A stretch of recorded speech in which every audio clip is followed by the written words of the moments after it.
Merhaba arkadaşlar, kanalıma hoş geldiniz. Bugün bu güzel yelek modelini çalışacağız. Angora, Alize Angora Gold ile çalıştım. Şöyle güzel bir gül kurusu rengi modelimizde bu şekilde 3 boyutlu bir model. Şöyle yakından göstereyim. Ben ufak bir parçada model çıkarttım, 5 modelden. Şu kısımları etek ucu lastiği ve yan lastikleri olarak düşünün. Tığımda 3 numara 1.70 milim. Gerçi silinmiş ama olsun.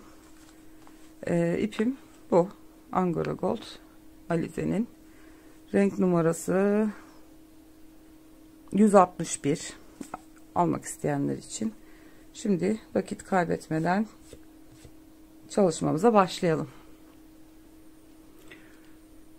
Evet arkadaşlar, bir tane sıkılama zinciri yaptıktan sonra bir miktar zincir çekeceğim alt lastiğini örebilmek için. Şöyle sayayım hemen: 2 4 6 8 10 11 12 13 tane çektim göz kararı ve dördüncü zincire geri dönerek ikili trabzanlarımı örüyorum. Bunu lastik diye düşünebilirsiniz. Her bir zincirin içine bir tane ikili trabzan yapıyorum. Simli iplerle de örebilirsiniz. Angora Gold'un batik, simli batik ipleri var. Onlarla da yapabilirsiniz. Çok güzel oluyorlar.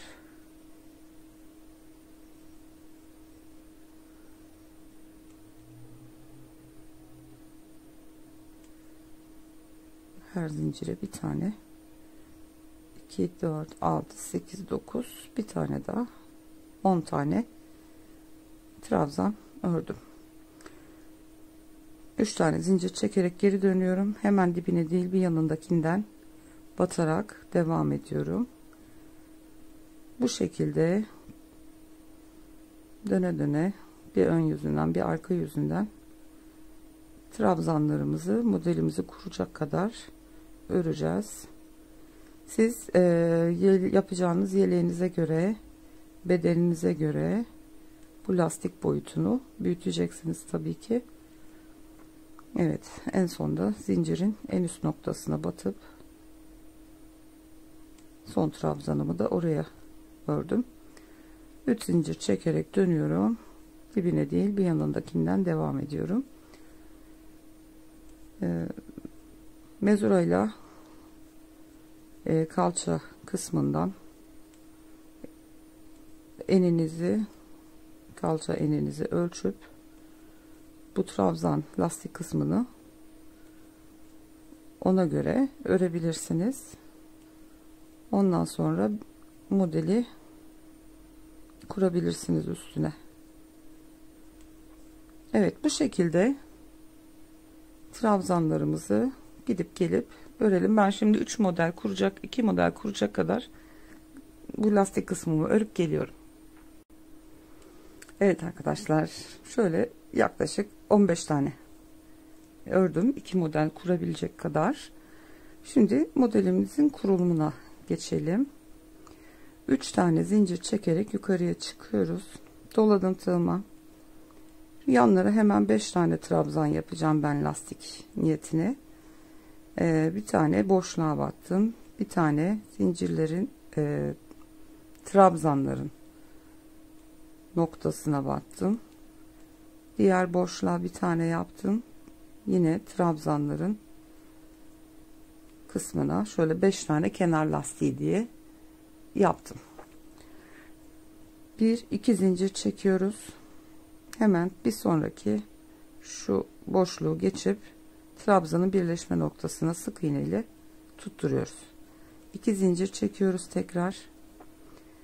Ve şimdi şu boşluğa bunu atlıyoruz. Bir diğerine 3 tane ikili trabzan örüyoruz buraya. 3 tane trabzanımı ördüm. 2 tane zincir çekiyorum. Hemen şu zincirlerin birleşme noktasına bir tane ikili trabzan örüyorum. Tekrar 2 zincir çekiyoruz. Bir yanındaki boşluğa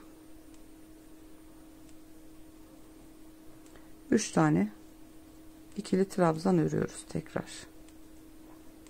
Şu şekilde örmüş oldum. 2 tane zincir çekiyorum. Bir boşluğu atlıyorum, diğerine batıp sık iğne ile tutturuyorum. Tekrar 2 zincir, bir boşluğu atlıyorum, bir sonrakine yine 3 tane ikili trabzan örüyoruz. Şu şekilde.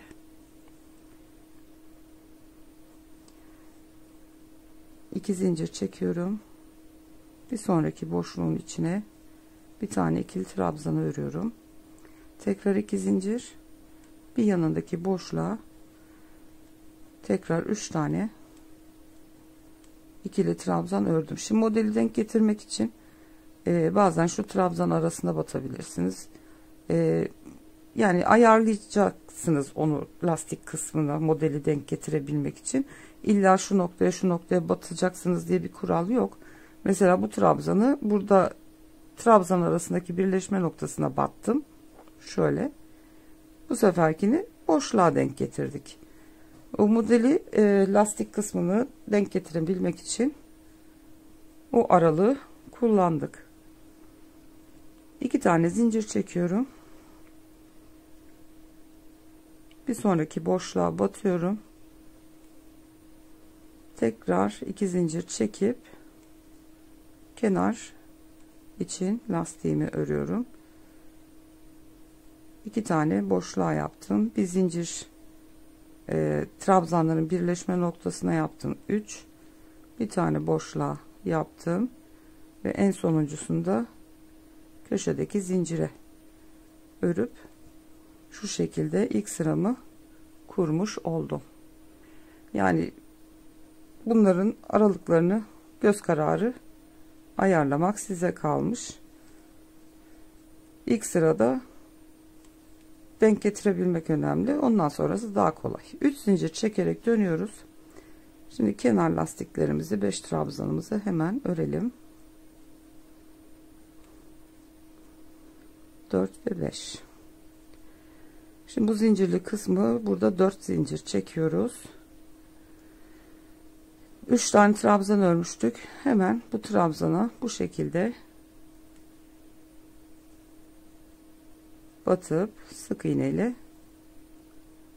kapatıyoruz. Bir yanındakini de aynı şekilde alıyorum. Yine sık iğne örüyorum.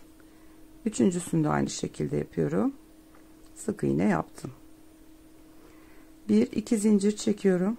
Tığıma doladım. Şimdi kabartmalı görüntümüz ön yüzlü olduğu için bu arka sıramız. O yüzden şu ortadaki trabzana bu şekilde arkadan batacağız. Alacağız ve ikili trabzanımızı öreceğiz. Tekrar 2 zincir çekerek yine ilk trabzana bu şekilde batıp sık iğnelerimi örüyorum. Bu kısım önden bana bakan taraftan, tığımızı arkadan geçirip bize bakan taraftan sık iğneyi ördük. 4 tane zincir çekerek bu kısmı geçiyoruz. Hemen yine trabzanlara arkadan batarak sık iğnelerimizi örüyoruz. Bu şekilde 3 tane sık iğnemizi ördük. 2 zincir çekiyorum, tığıma doladım. Trabzanı bu sefer bu şekilde arkadan batıyorum ve ikili trabzan örüyorum. Yine 2 zincir çekiyorum. Hemen yanındaki 3 tane sık iğnemi bu şekilde, bu sefer benden tarafa bakan taraftan sağdan batıp soldan çıkıyoruz. Biz 3 tane sık iğnemi ördüm. 4 tane zincir çekiyorum ve kenardaki trabzanlarımı örüyorum. Siz bu trabzanları tabi daha geniş tutabilirsiniz. Ben örnek parçası gösterdiğim için az sayıda ördüm. 3 zincir çekerek dönüyorum. Bakın kabartmalarımız ortaya çıktı bile. Bir sıra daha, bir model daha yapalım hemen. Kenar trabzanlarımı örüyorum. 5 tane. İlk sıranın tekrarını yapacağız şimdi. Gene 2 sıradan oluşuyor. 2 zincir çektim. Bu 4 zincirli yere sık iğne ile bağladım. 2 zincir. Şimdi şurada iki trabzanın kenarında 2 zincirli boşluğumuz var. Oraya batıp 3 tane trabzanımızı örüyoruz. 2 zincir çekiyoruz, doluyoruz. Bu sefer kabarık kısım bizden taraf olduğu için arkadayken böyle örmüştük. Ön taraftan bu şekilde batıyoruz ve trabzanımızı örüyoruz. 2 zincir çekiyorum. Yine sık iğnenin yanında boşluğumuz var, 2 zincirli boşluğumuz. Oraya 3 tane trabzanımızı örüyoruz. 2 zincir çekiyorum. 4 zincirli boşluğuma sık iğne ile bağlıyorum. 2 zincir çekiyorum. Yine şuradaki 2 zincirli boşluğuma 3 tane ikili trabzanımı örüyorum. 2 zincir çekiyorum ve şu trabzana bu sefer bu şekilde önden batarak yine ikili trabzan örüyorum. 2 zincir çekiyorum. Diğer tarafa 3 tane trabzanımı yapıyorum. Evet. 1 2 zincirimi çektim. 4 zincirli boşluğumu hemen sık iğne ile bağlıyorum. Tekrar 2 zincir çekiyorum ve kenardaki 5 tane trabzanımı örüyorum. İkili trabzanlarımı.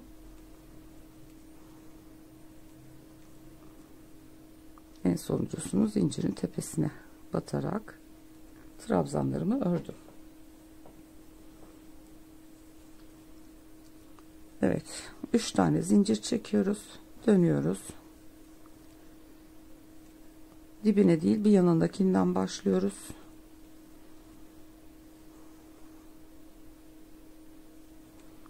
Beş tane trabzanı örüyorum hemen. Şimdi burada yine 4 tane zincir çekiyorum ve trabzanlarımı biraz evvel yaptığımız gibi bu şekilde benden taraf batarak sık iğne örüyoruz. 3 tane. Sıkı örmeyelim, sık iğneleri biraz bol bırakalım. 2 zincir çekiyorum, tığımı aldım. Kabarık kısım ön yüzde kaldığı için yine arkadan batıyoruz ve ikili trabzanımızı o şekilde örüyoruz. 2 zincir çekiyorum ve hemen yine sık iğnelerimi yapıyorum. Kabartıyı, kabarık görüntüyü veren sık iğnelerimiz bunlar. 4 zincir çekiyoruz bu kısımda ve hemen diğer tarafa trabzanlara geçiyorum. Evet, sık iğnelerimi yapıyorum. 2 zincir çekiyorum ve arka taraftan batarak ikili trabzanımı örüyorum. 2 zincir çekiyorum ve yine benden tarafa bakan kısımdan batıp sık iğnelerimi örüyorum. 1 2 3 4 zincir çekiyorum şu kısım için ve kenar trabzanlarımı örüyorum 5 tane.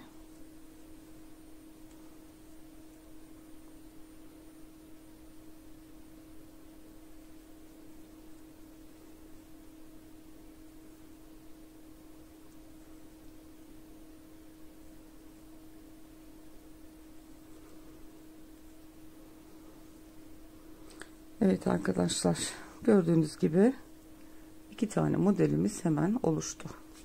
Yapımı bu kadar basit arkadaşlar. 2 sıranın tekrarından oluşuyor. Çok güzel bir model. Tam çeyizlik gelin yeleği yapabilirsiniz bundan. beyazla örülünce ya da krem rengiyle çok güzel olabilir. Hem 3 boyutlu görünüyor hem de örmesi çok kolay, hızlı ilerliyor. Tekrar şöyle büyük parçada bakalım. Evet, bu şekilde arkadaşlar. Umarım hoşunuza gider, beğenmişsinizdir. Arka yüzümüz de bu şekilde görünüyor. Bence çok hoş duruyor. Evet arkadaşlarım, bu videomuzda bu kadar. Bir sonraki videomuzda görüşünceye kadar kendinize çok iyi bakın. Hoşça kalın.